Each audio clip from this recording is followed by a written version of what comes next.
बच्चा पार्टी। नमस्कार, मैं प्रशांत द्विवेदी स्वागत करता हूं आप सभी का आपके अपने YouTube channel intelligence care classes में। आज की क्लास में हम लोग देखेंगे एक्सरसाइज 1.2।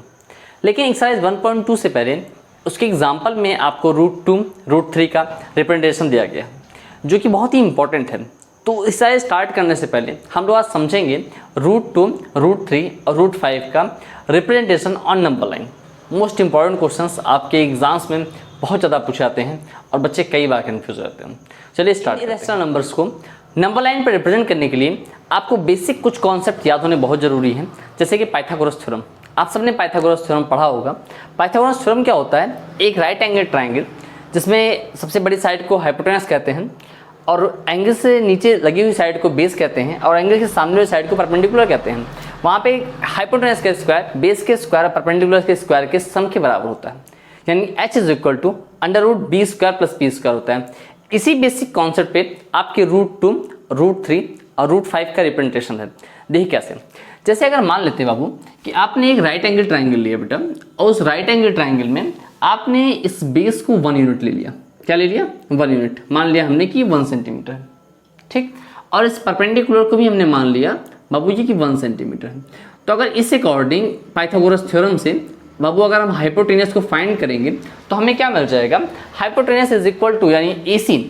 इस राइट एंगल ट्राइंगल में हाइपोटेनस क्या है? AC है। तो अगर आपको AC फाइंड करना होगा तो AC is equal to √AB² और प्लस BC²। रूल यही है ना, AB² प्लस BC², ठीक। अब अगर आपको AC की वैल्यू फाइंड करनी है तो AB और BC की वैल्यू वहां पुट करनी पड़ेगी। AB की वैल्यू क्या है? AB की वैल्यू 1, तो ये हो गया 1 का स्क्वायर। और BC की वैल्यू क्या है? 1, ये भी हो गया 1 का स्क्वायर। बाबू यहाँ से AC इज इक्वल टू कितना हो गया? 1 और 1 का स्क्वायर, 1 का और स्क्वायर हो गया 1 दोनों बार और उसको राइट कर दिया हमने। AC इज इक्वल टू हो गया √2। बाबू अगर ध्यान से आप समझें तो ये डिस्टेंस जो आपको मिली है ये डिस्टेंस हो जाएगी √2। कितनी हो जाएगी? √2। अब इसी कॉन्सेप्ट पे हमें इसको नंबर लाइन पर रिप्रेजेंट करना है। तो आइए समझते हैं कैसे। देखिए, रिप्रेजेंट करने के लिए सबसे पहला काम आप करना क्या है? सबसे पहले आपको एक नंबर लाइन ड्रॉ करनी पड़ेगी। क्या ड्रॉ करना पड़ेगा बेटा? नंबर लाइन ड्रॉ करना पड़ेगा।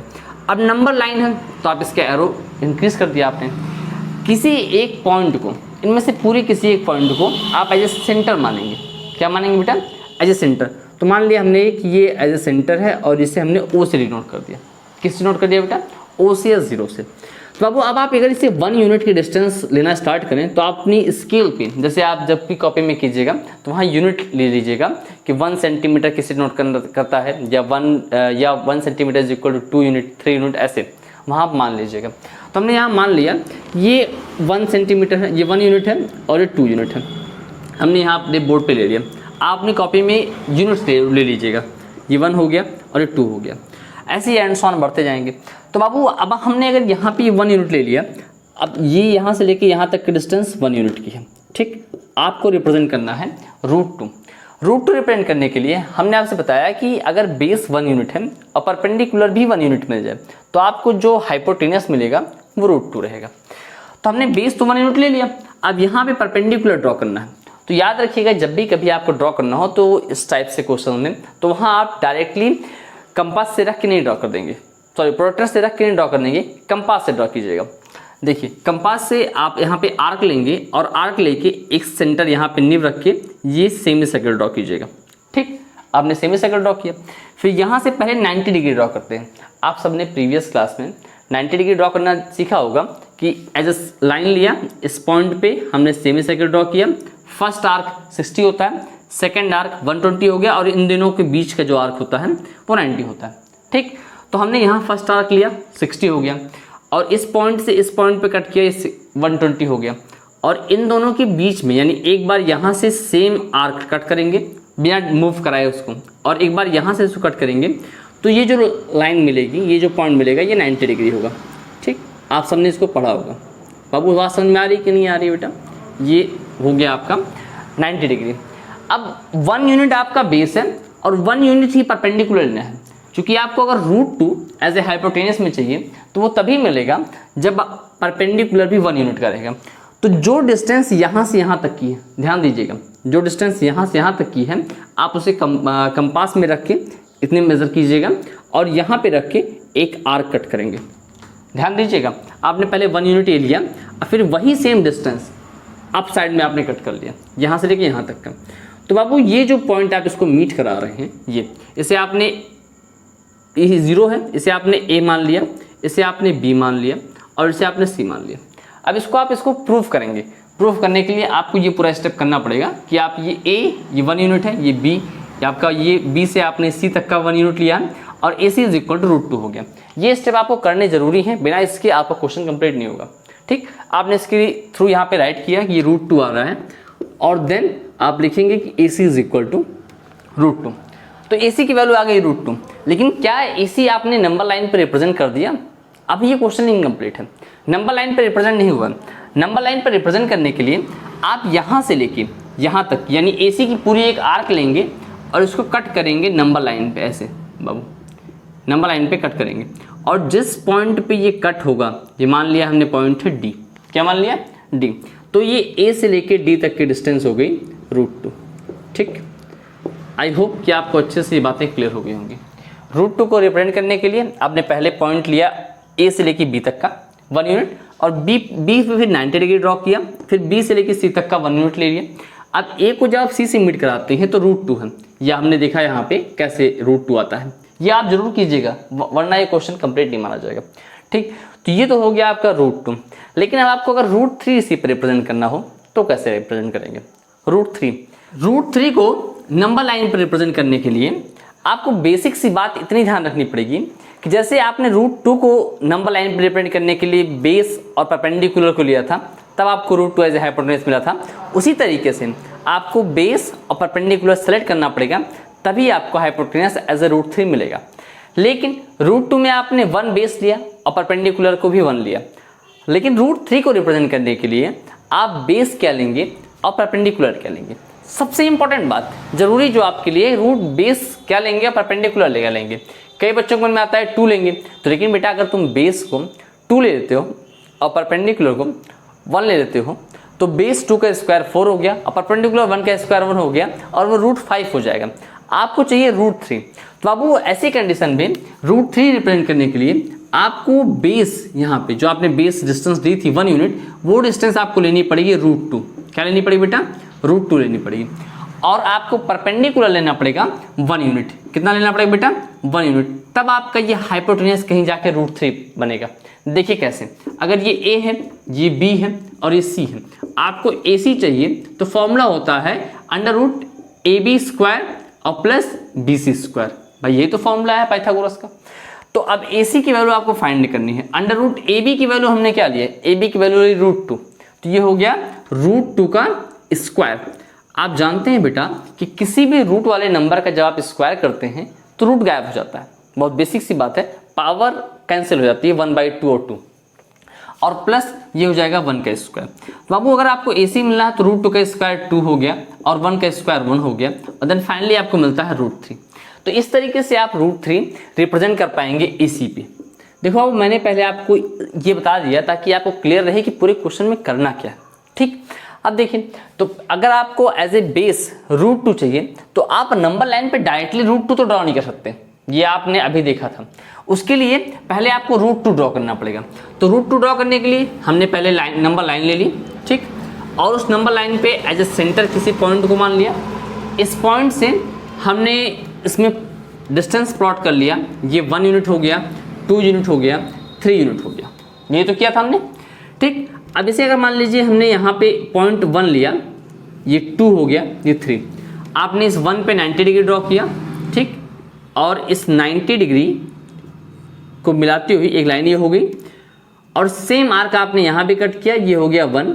तो ABC हो गया और ये डिस्टेंस आपको मिली थी √2। अभी हम लोगों ने इसके पहले ही देखा था, ठीक है, तो यहाँ तक कोई दिक्कत तो नहीं होगी।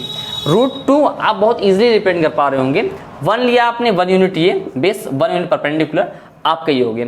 अब आपको √3 रिप्रेजेंट करने के लिए यहीं पर इसको एज ए बेस कंसीडर करना है। इसको एज क्या करना है? बेस लेना है। जैसे यहाँ पे बेस है, अब आपको इस पॉइंट पे यानी इस पॉइंट पे एक 90 डिग्री ड्रॉ करना है। तो 90 डिग्री ड्रॉ करने का वही सेम रूल है जो अभी तक आप करते आए हैं। यहाँ से आपने एक सेमी सर्किल ड्रॉ कर दिया, ठीक, ये सेमी सर्किल हो गया। आपने पहला आर्क यहाँ कट किया, दूसरा आर्क यहाँ, और फिर तीसरा चौथा आर्क यहाँ, और इसको मीट करती हुई एक लाइन ड्रॉ होगी। बोलो होगी? जैसे आपने 90 डिग्री यहाँ ड्रॉ किया था, वैसे ही आप 90 डिग्री पॉइंट सी पे ड्रॉ करेंगे। इस बात को लेकर कंफ्यूजन मत होइएगा कि आपको एक वर्टेक्स पे करना है, कभी नहीं। तो आपने यहाँ पे 90 डिग्री ड्रॉ कर दिया, ठीक। अब ये ऐसे बेस हो गया, तो आप 1 यूनिट डिस्टेंस जो यहाँ पे आपने ली थी, उसी 1 यूनिट डिस्टेंस का एक आर्क ये कट करते हैं। कट कर लिया, एक आर्क जो 1 यूनिट डिस्टेंस था यहाँ पे, वही सेम आर्क आपने यहाँ पे कट कर लिया। अब अगर इस पॉइंट डी को, मान लिया हमने पॉइंट डी है, अब इस पॉइंट डी को और पॉइंट ए को मीट कराएंगे, और अब इसको आप पाइथागोरस के थ्रू ऐसे सॉल्व कीजिएगा, ठीक है। पाइथागोरस थ्रू आप यहाँ सॉल्व करेंगे। कैसे इसको आ रहा है भाई, ये √2 हो गया, तो √2 का स्क्वायर 2 हो गया, और 1 का स्क्वायर 1, और then finally it become the √3, ठीक। ये हो गया √3।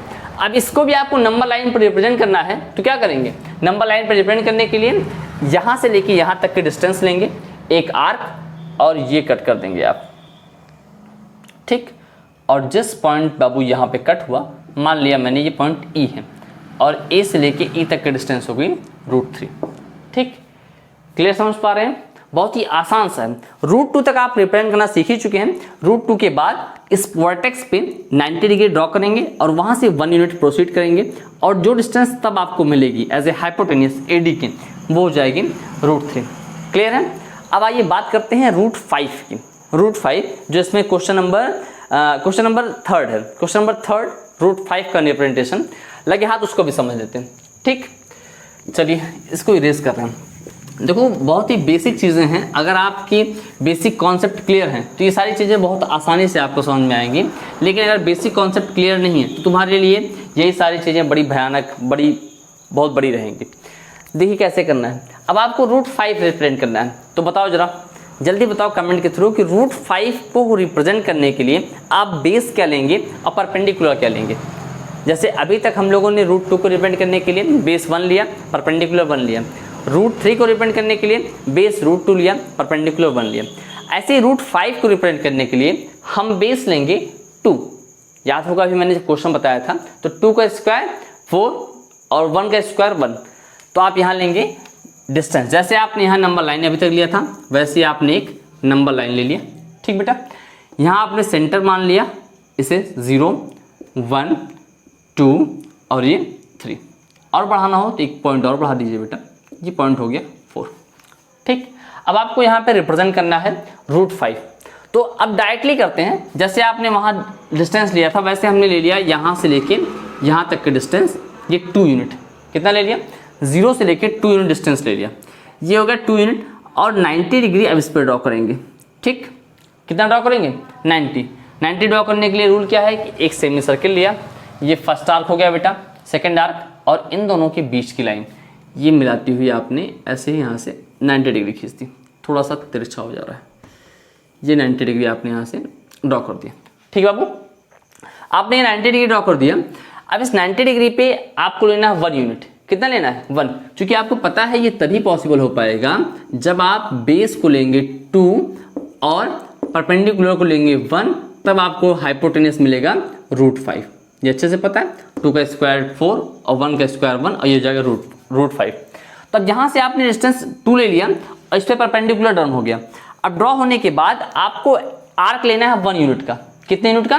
1 यूनिट का आर्क। ये डिस्टेंस जो थी, ये डिस्टेंस आपने 1 यूनिट की ली है, यहाँ से रख के एक कट कीजिए। आपने इसको कट कर दिया। जैसे कट किया इसको, तो अब इस पॉइंट को और आप मीट कराते हैं इस पॉइंट को, तो ये हो जाएगा आपका A मान लिया, इसे हमने B मान लिया, इसे C मान लिया। तो बाबू ये हो गया यहाँ से यहाँ तक का डिस्टेंस 2 और यहाँ से यहाँ तक का 1, और ये हो गया √5, ठीक। आई थिंक आपको क्लियर हो गया होगा √5 कैसे रिप्रेजेंट करते हैं। तो ये हो गया √5 ऑन नंबर लाइन।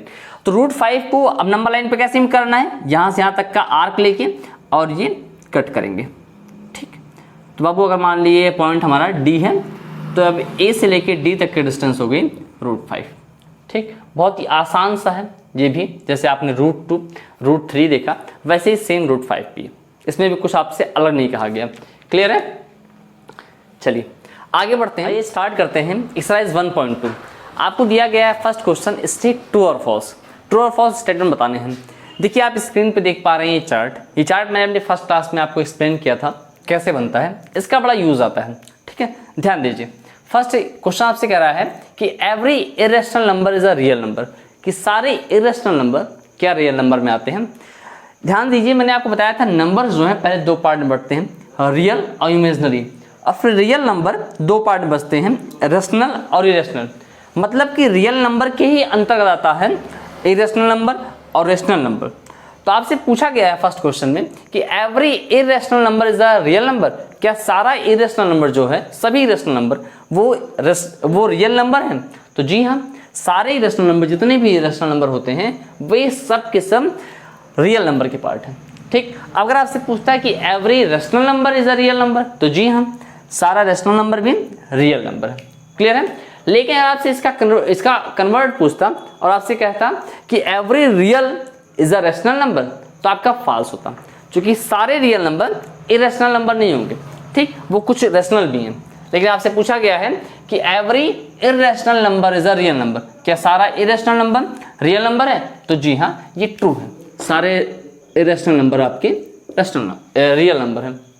ठीक, अब आते हैं क्वेश्चन नंबर सेकंड की। क्वेश्चन नंबर सेकंड में कह रहा है कि every point on number line पे जितने ही पॉइंट्स होते हैं, every point on number line is of the form of root M, कि वो रूट एम का पार्ट होते हैं, where M is a natural number, कह रहे हैं जहाँ पे एम नेचुरल नंबर हो। अब ध्यान दीजिए, अगर ये नंबर लाइन है तो नंबर लाइन पे आपको बताया गया था ये एज ए सेंटर 0 होगा, इसके लेफ्ट साइड में निगेटिव इंटीजर होते हैं। ठीक, और इसके राइट साइड में पॉजिटिव इंटीजर होते हैं। भाई ये +1 हो गया, ये +2, ये 3, ये 4, और ये -1, -2, -3, -4। आपसे ये कह रहे हैं, आपसे कह रहे हैं कि every point on number line, इस नंबर लाइन पे जितने भी पॉइंट्स हो, line is the form of root M, वो रूट एम का पार्ट हो, जहाँ पे एम नेचुरल नंबर हो। तो आप ध्यान दीजिए, नेचुरल नंबर क्या होते हैं। Natural number the number use for counting, ऐसे नंबर जो केवल काउंटिंग के लिए यूज होते हैं, और वो केवल पॉजिटिव होते हैं, निगेटिव नहीं होते। और नंबर लाइन पे नेगेटिव नंबर भी होते हैं, तो यानी ये निगेटिव नंबर भी डिनोट करता है। तो अगर निगेटिव नंबर होता है तो वो नेचुरल नंबर का पार्ट नहीं है। तो यानी आपका सेकंड स्टेटमेंट रॉन्ग है, क्योंकि इसमें कह रहा है कि नंबर लाइन जितने ही भी पॉइंट हैं वे सब के सब रूट एम के फॉर्म में होंगे, जहाँ पे एम एक नेचुरल नंबर है। एम क्या है, एम एक नेचुरल नंबर है।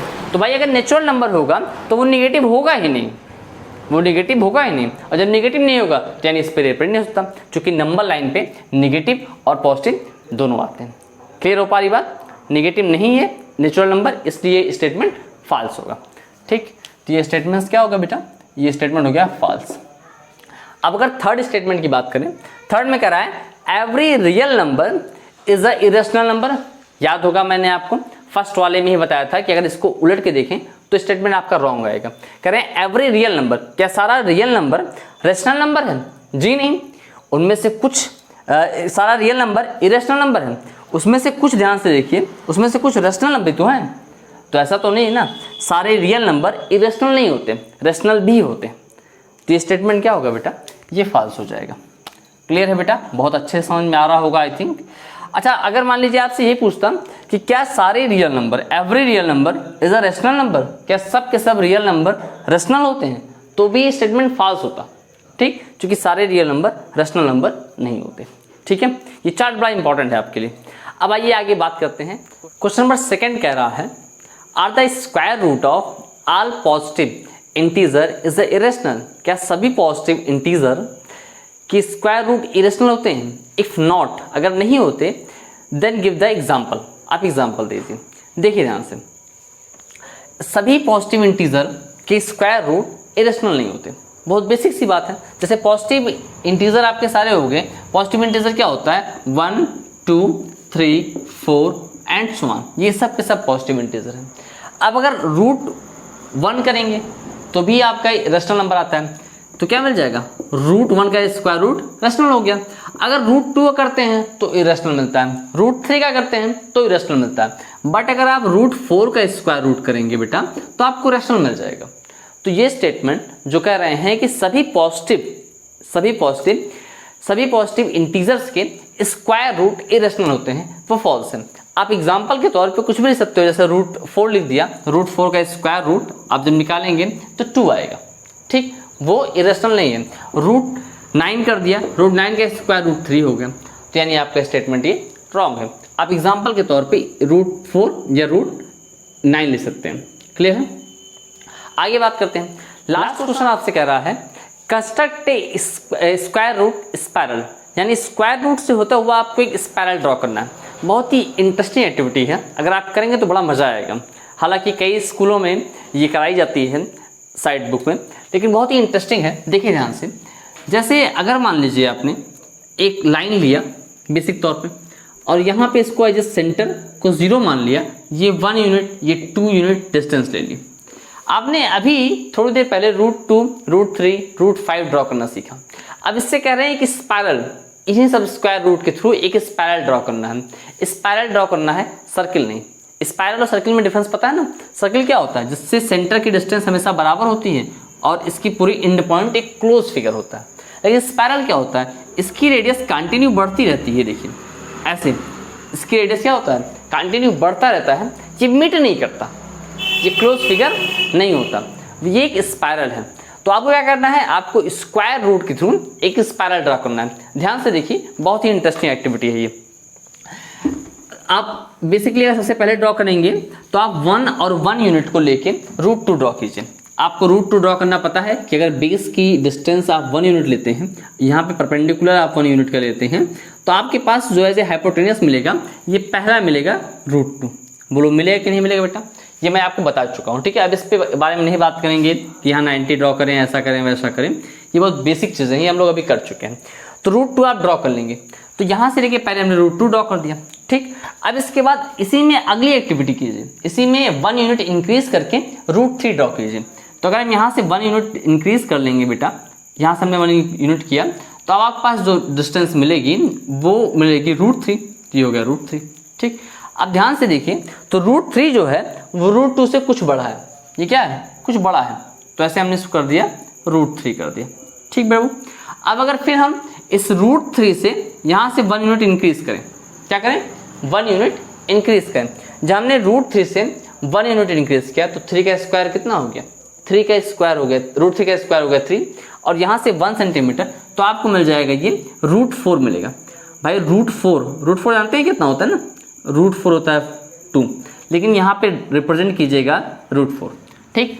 फिर आप √4 से यहाँ पे 190 डिग्री यहाँ से ड्रॉ कीजिएगा, यहाँ 90 डिग्री ड्रॉ करेंगे, और फिर यहाँ मिल जाएगा आपको √5 मिलेगा। ऐसे ही आप यहाँ पे सेम ड्रॉ करेंगे तो आपको मिल जाएगा √6। ऐसे आप फिर यहाँ से आगे आएंगे तो आपको मिल जाएगा √7। ऐसे करते करते आपको, यानी 90 डिग्री आप ड्रॉ करते करते आपका ये क्वेश्चन जो होगा, ये ऐसे एक स्पायरल कंप्लीट हो जाएगा। ध्यान दीजिएगा, ये पूरा एक स्पायरल कंप्लीट हो जाएगा। आपको यही करना है कि इसको एक स्पायरल की फॉर्म में करना है। यानी बेस आप स्टार्ट करेंगे 1 सेंटीमीटर, 1 यूनिट आप लेंगे बेस, और 1 यूनिट लेंगे आप परपेंडिकुलर, आपको हाइपोटेनस मिल जाएगा √2। फिर यहाँ से लेंगे 1 और √2, √3 मिल जाएगा, फिर √4, फिर √5, √6, √7, √8, √9, ऐसे करते करते आप तब तक करेंगे जब तक कि आपका ये स्पायरल एक कंप्लीट नहीं हो जाता। क्योंकि आपसे क्वेश्चन में कह रहा है कि कंस्ट्रक्ट स्क्वायर रूट स्पायरल, आपको स्पायरल बनाना है स्क्वायर रूट से। क्लियर है?